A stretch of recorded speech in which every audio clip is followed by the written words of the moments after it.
All right, good seeing everybody. Really appreciate you guys being here today. Talking about the game a little bit, studying it. I think the same thoughts as last night. It was a team victory. Probably, in many ways, our most complete team victory of the year. All three phases contributed. You watch the tape, I didn't see any player or phase or unit that was disappointing in any way. I mean, every single player and every single unit played winning football. That's pretty complete. That's pretty rare.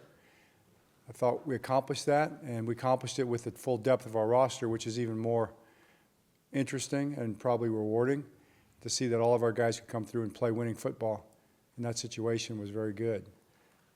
Plans for this week, we will practice Tuesday, Thursday, and Friday.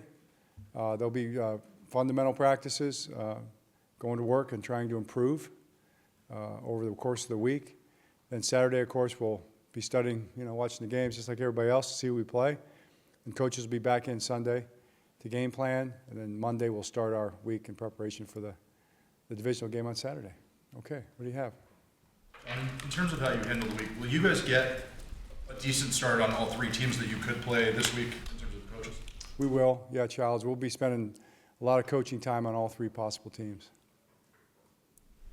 How much do you spend? I know it's like a bye, but kind of not. But do you self-scout in this time? You go back and look more like you do. What do you want to bye week and kind of reevaluate where you are and try and really dive into that? We do. We kind of do that. We do that probably to a deeper extent, but we do that every week to a pretty good extent. Probably not like a bye week in the sense that we have three teams, as Charles was talking about, to get ready for. So I think we have a really good handle on that right now, and we'll clean it up. I already got one report from one of our guys, and we'll have a few of those. But mostly it's going to be studying the potential opponents. I feel like you're coming into the, I know you don't like the momentum word, but is this a new season completely, or do you ride what you've done into these playoffs? Yeah, it's a great question. To me, it's both. It's both. I mean, it's a new season in terms of everybody's 0-0. It's the playoff season. It's a beginning of an opportunity that is what you work for. I mean, this is what you work for. This is what you do everything you do for an opportunity to be in this tournament, and that's what we're excited about. So it's new in that sense, but also we're the same team going forward, and we want to keep building on the team that we are right now. So we're not starting from scratch. We are the team that we are. We have things to work on. We have things to build on, and that's what we'll go forward trying to improve and just be a better football team, tomorrow than we were Sunday, and then throughout the course of the week, just one day at a time, one step at a time. John, there's a report that Cleveland has requested permission to talk to Greg Roman. Could you confirm that, and also, or how does that play into your whole strategy as you go these weeks? Right. I mean, it's definitely part of it, Bo. I mean, Cleveland has put in the request. We've honored it, which we'll do with all of our guys for head coaching opportunities, and that'll be this week, I'm sure, because we have the bye week. So that's the only one I'm aware of to this point. I've seen some rumors, and some other guys, of course, Don and Dave Culley, both get mentioned pretty prominently. So that's where we're at with that. But the way you handle it is it's business as usual. I don't think nowadays that guys spend too much time putting together notebooks and preparing for interviews and all that. That's something that I think you do. That's who you are. You walk in there and you try to get to know each other, and that doesn't take too long. So they'll be focused. They'll be able to focus 100% on preparation and also take a sliver of time and go do that, whatever's requested of them. So, John, if you lose Greg Roman, do you have a replacement on your staff, or would you go outside? I think we'll cross that bridge when we get there. Appreciate the question. Not now. We're not there. We're not there.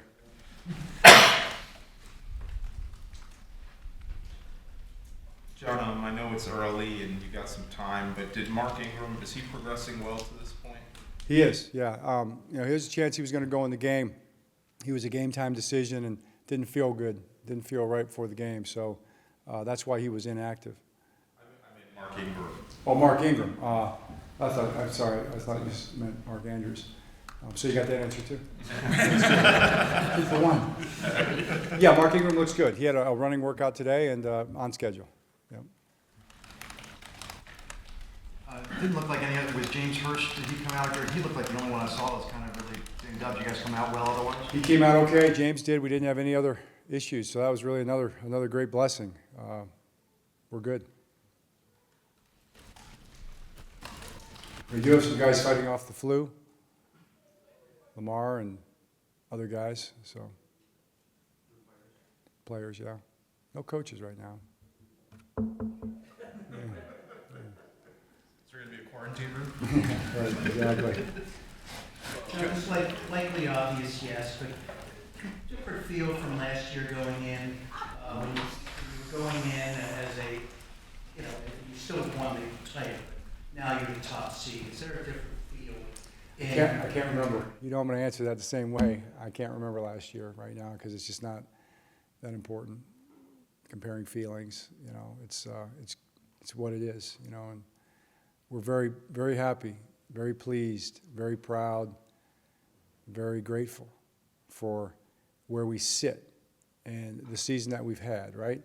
I'm going to try to answer this the fair way to do it, how we really feel about it. And we really feel all those things, and it's something that we'll live forever, I mean, that's an accomplishment. Like anybody in life, you make an accomplishment and, it's quickly forgotten by most people, but you remember it, right? We'll remember it. And I think our guys, I know I feel that, and our guys would say this, a lot of our guys would, that, God's fingerprints are all over this in many, many ways and many, many levels. And wasn't afraid to talk about this in March or April or May or June, July or August or September. And we got laughed at quite a bit. So that's okay. If they aren't laughing at you, your dreams aren't big enough. So we've got big dreams, big goals, big ambitions, big faith, big trust. All right. That was not planned either. And so we're not afraid to step out there and speak from the heart on those kind of things. And that's where we're at right now. And we'll stand on that and see what's in store, see what God's plans are for us going forward, and see what we can make of them, see what we can accomplish with our opportunity, and with all gratitude, but with all tenacity, and that's what we plan on doing. John, when you rewatched the tape yesterday, how impressive was the play of the offensive line, and what does that say about your line depth? It says a lot about the line depth, and it was very impressive. It was very impressive to see those guys come in, guys who haven't played a lot. Ben Powers getting his first action, played very well. Parker Anger getting he's played, but not here. And this guy was knocking people off the ball. And all the guys that have been playing, the young guys, Orlando, right tackle, left tackle, had an excellent game. Bo's, like always. Pat, like he's been doing. I mean, those guys played at a super high level. They really did, and it was fun to watch. Grasu got in there on some tight end stuff and did well, so all good. John, you talked a lot yesterday about Robert and his performance. Robert Griffin. You talked a lot yesterday about his performance. Robert has said over a period of time that he wants to prove he can be a starting quarterback again. Yeah. Did he show you that yesterday? Yeah, I absolutely say so. Yeah, I mean, he won the game. He won the game against one of the best defenses in football. And you win it whatever way you got to win it. Excuse me. We ran the ball very well. He made a lot of great decisions. He protected the ball until the end. We tried to get that first down. Should have just punted it or run it. That's on me. But he won the game in a tough weather day, when it was really hard to throw the ball, and he made good throws there too. For the most part, all of them were really good. Yeah, I would say absolutely yes. John, when Brandon gave you the game ball yesterday, I can't remember. Has that ever happened before in your time here? I can't remember. No, I can't. Honestly can't. John, on Friday we asked you about Wasu, and then he comes out and has 3 tackles on special teams, I think 6 maybe on defense. How do you like to see a response like that from a player who, has been around here for a while and was considered one of the defensive leaders? Yeah, it's exactly the response that you look for, and you guys reported. I thought it was somewhat exaggerated, to be honest with you, but that's what you do, Got to sell papers, right? We've had a lot more. What was the word that was used? Heated. It's been a lot more heated than that out there. But there's degrees of heat, right? So it was good, and we had a good heart to heart, and he's an honest guy, and And he was a good listener too, and he took it and ran with it, you know, and made the most of it. And that's that's all you ever ask for, and it was great to see. I saw Brandon Carr get a sack yesterday. He forced the safety as well. We've seen Earl Thomas blitz heavily, Marlon Humphrey obviously. Obviously, it's not a position that you expect to blitz that often or on other defenses, but is it just like any other skill where the more time, the more reps you get at it, the better you become? The blitzing part of it? For those guys. Secondary, sure. Yeah, that's a great point. And, you know, Brandon Carr had played corner most of his career, obviously, to your point, did very little blitzing. Go in there, get a couple sacks. He's mad about the one that got away, you know.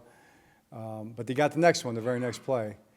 We work on that really hard, and our guys take it seriously. We spend a lot of time teaching our DBs to rush the passer, believe it or not, through training camp and through OTAs, and it's good to see it pay off like that. So we plan on blitzing everybody. I mean, anybody can blitz in this system. So you better know how to do it because you're going to get called upon at some point. And, man, wait, 2 sacks, right? I think he gets 2 sacks this year. He had 1 coming into the season. Okay. So it was pretty good. John, for this week, you said you wanted to focus on the fundamentals during practice. Is it going to be kind of the normal length practice just to keep guys sharp? With any details you can give us on what these practices, because you're not game planning towards anybody. Yeah, it's not an in-season practice. It's a kind of an out-of-season practice, sort of. The best way I could describe it. They're very similar. There's just different. The way it's organized is different in that sense, and I'm sure we'll be trying a few ideas that we might come up with in terms of upcoming potential calls and stuff like that. But we'll be working against each other more. We won't really be working against an opponent, and that'll be what we'll do. John, do you expect, you said Lamar's when he was battling the flu, could he have to sit out of practice or 2? And are there any steps you kind of take to, if one guy has the flu, to try and quarantine him? We do quarantine him, or we send him, Ron sends him home a lot of times, but he's going to be ready for practice tomorrow is my understanding, so he should be fine. He was okay. He was on the sideline. I don't think he felt great, but he was down there, and I made a point, you know, just when I give him an elbow bump. There was no handshakes. Oh, no. Stay away. Good? Good. All right, thank you. Appreciate it.